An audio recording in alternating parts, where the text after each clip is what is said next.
Hello అండి, అందరూ ఎలా ఉన్నారు? బాగున్నారా? మీరు బాగుండాలని నేను కోరుకుంటున్నానండి. అయితే ఇక్కడ మిల్లెట్స్తో దోసపిండి ప్రిపేర్ చేస్తున్నాను. అయితే కొర్రలు సామెలు 2 కప్పులు వేసుకోవాలి. 1 కప్పు మినపప్పులోకి 1 సామెలు కొర్రలు ఈ రెండింటిని మిక్స్ చేసుకొని స్టోర్ చేసుకున్నానండి. ఒక బాక్స్లో ఈ రెండింటిని 5 అవర్స్ నానబెట్టుకోవాలి.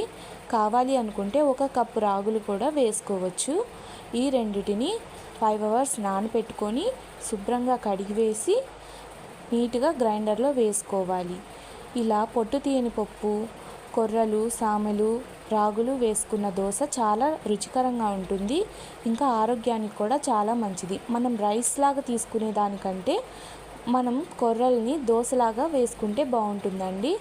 ఇలా పిల్లలకి పెట్టండి, మీరు తినండి, మీ ఇంట్లో వాళ్ళకి చేసి పెట్టండి.